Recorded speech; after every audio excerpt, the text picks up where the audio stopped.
problem kita kekinian itu setiap masyarakat punya iskal atau punya grundel itu ditanyakan kiai. Padahal seharusnya tidak sesuatu yang harus apa ditanyakan. Misalnya koyo gawane di bojo akeh ya mesti sumpek ngurmat wong wedok sitok sumpek apa meneh telu. Terus gawane wong duwe utang akeh ya sumpek. Hal-hal seperti itu kan lazim. Sebenarnya nggak perlu ditanyakan, biasa wae standar. Tapi kita ini sering menuntut orang lain menjadi solusi ya bagi orang itu. Makanya saya kalau ngajar di Jogja itu sering cerita begitu. Problem orang kota itu adalah kalau punya beban itu dibebankan ke negara atau ke kiai atau ke ustadz. Padahal beban ini sebagai hukuman karena kesalahannya apa? Sendiri. Saya masih ingat betul ketika kasus Aid.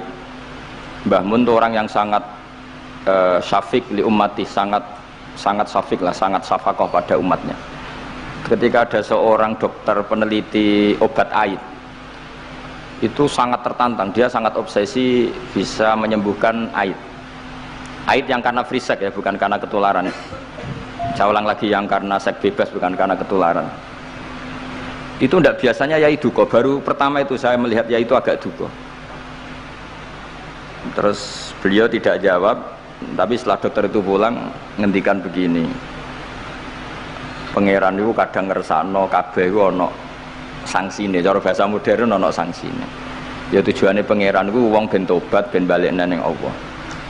Jadi ana wong uripe ngawur diutang, ya sangsine wong urip ngawur diutang ben uripe apik. Intinya Mbah Mun mau ngendikan kesalahan itu pantese ya ana sangsine ben wong tobat.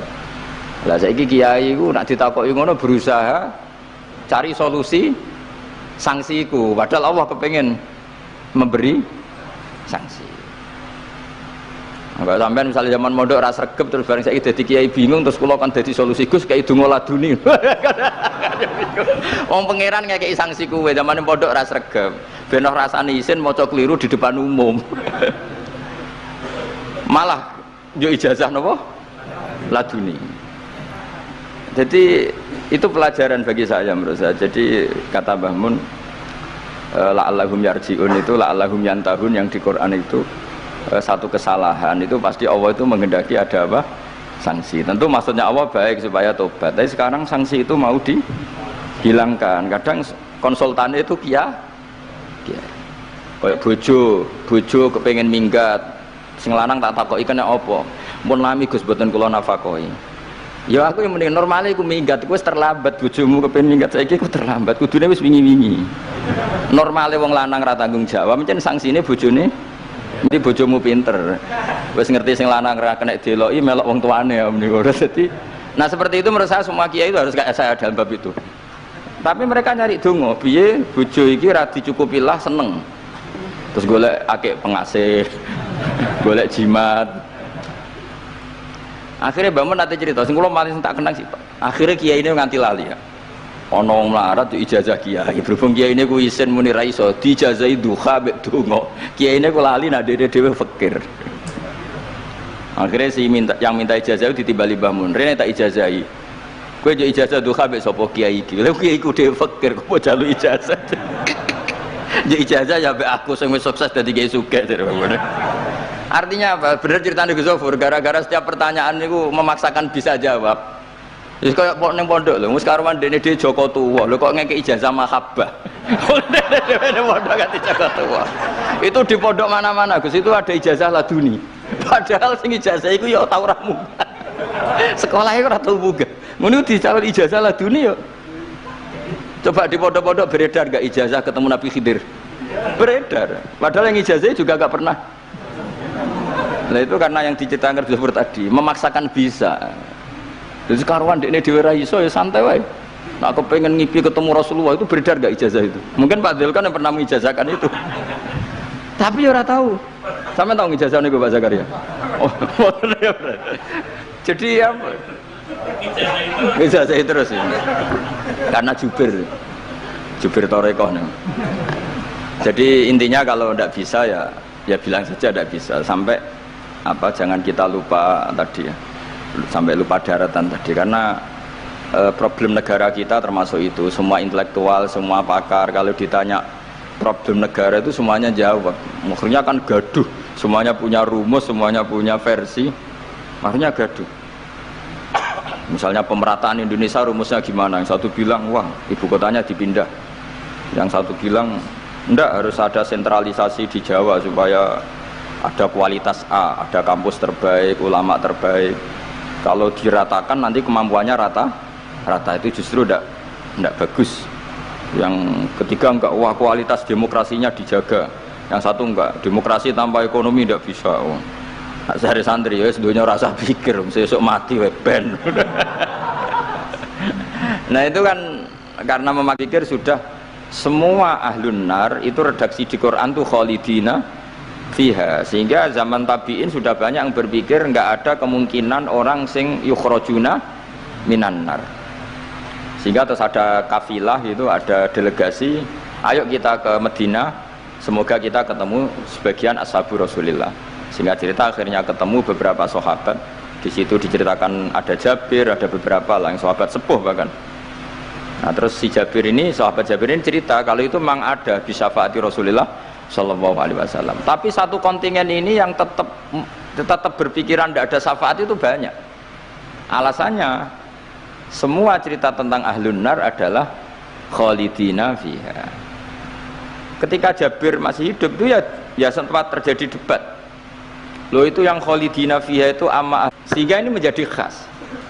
Meskipun khas ini iskal, kita akan iskal karena itu di Quran tidak ada maksudnya nggak ada secara sorry yang menerangkan ada kaumin sing yukhrajuna minan nar. Makanya Syekh Al-Ajuri ngendikan ciri khas ahli sunnah adalah mengimani adanya kaum sing yukhrajuna minan nar, karena itu benar alladzina hum ahluha. Memang dia spesifik ahli neraka, memang dia berpenduduk neraka. Alamatnya neraka, KTP-nya neraka, kakaknya neraka. Kalau kita ini ndak, KTP kita surga, mbah-mbah kita ahli surga. Karena alamat kita sebenarnya kan surga. Nabi Adam itu kan surga alamat.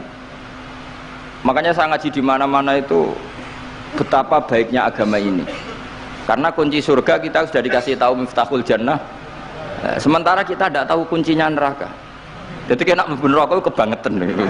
Wong ora roh kuncine kok mlebu. Tapi jare kancaku, wah gak ono pintune Gus, langsung blusek. Ini problemnya itu. Tapi nek sampean mlebu neraka kebangetan. Karena yang kita punya kuncinya itu surga, kita tidak punya kunci neraka. Ono sing dikunci neraka mboten to? Nah, harusnya kita nggak bisa masuk neraka karena nggak punya kuncinya. Jadi kalau nak maca hadis miftahul jannah la ilaha illallah itu syukur kalau cek apike Kanjeng Nabi, wong kunci kok didudono. Itu kan luar biasa. Jadi orang memahami hadis itu. Saya ini tahadus bi nikmah, ini mumpung ada Gus Zofur, ini saya tasihkan. Wal asri demi masa, demi waktu. Saya ketika baca ayat yuridu wa bikumul yusra wala yuridu bikumul usra, dengan ayat wal asri demi waktu, itu memang luar biasa Islam itu. Coba ya, kita baca kalimat tauhid itu kan hanya butuh waktu setengah menit, mungkin tidak ada la ilaha illallah Muhammadur Rasulullah. Waktu yang sesingkat itu bisa menghapus kekafiran di masa lalu. Jadi misalnya orang kafir 70 tahun itu terhapus kekafirannya hanya dengan singkat melafatkan la ilaha illallah Muhammadur Rasulullah. Dan waktu pas dia melafatkan syahadat ini momen paling dikenang ketika nanti di akhirat. Wal asr demi waktu. Jadi artinya apa? Momen terbaik kita adalah ketika melafatkan itu. Dan kalimat itu mudah dan sah asal belum yughorghir, belum keler-kelerek, sah. Dan tanpa syarat. Misalnya sholat tidak butuh suci, butuh nutupi aurat, butuh melakukan rukun dan syarat. Syahadat enggak. Lau talaffadhu kafirun bihadi syahadah, mesti apa sohat hadi syahadah. Padahal kafir urung adus ijek cerita ya betapa agama ini mudah. Ya kan, kalimat yang bisa menghilangkan kekafiran kemudian tidak banyak syarat. Coba kalau kamu mau sholat, syaratnya kan macam-macam. Mau zakat, syaratnya macam-macam. Tapi kalau mau yang masyhur itu khawarid lah. Khawarid itu kelompok yang sangat soleh secara zahir. Yes, ibadahnya kata Rasulullah siamu laisa siamukum kasiyamihim wa qiyamukum kami qiyamihim. Jadi puasa kamu sahabat nggak sehebat puasanya orang apa? Khawarij, ibadah kamu tidak sebanding ibadahnya Khawarij, tapi mereka sangat biadab. Ya murukuna minaddin murukosahmi minar ramiyah yaqra'unal Qur'an la yujawizu hana jiro. Dan diantara kesolehan yang berlebihan ini kata Nabi apa? Yuqatiluna ahlal Islam wala yuqatiluna ahlal ausan. Kalau dijak musuhi sesama Islam semangat, tapi dijak musuhi yang jelas salah ndak semangat. Ini kelompok sing hadarona humun nabiyu, kelompok yang kita diperingatkan Nabi untuk sangat apa menghindari. Karena logikanya jelas ya. Orang yang kafir saja inginnya Nabi menjadi muslim dengan diajarkan syahadat. Tapi ini orang yang sudah muslim, seleranya Khawarij, dikeluarkan dari Islam. Tahlilan kafir, kuburan kafir, nyekelake kafir, apa saja menjadi kafir. Ini pertanyaannya kan, inginnya seorang Nabi itu kan tentu dari kafir menjadi muslim. Ini yang sudah Islam menjadi kafir.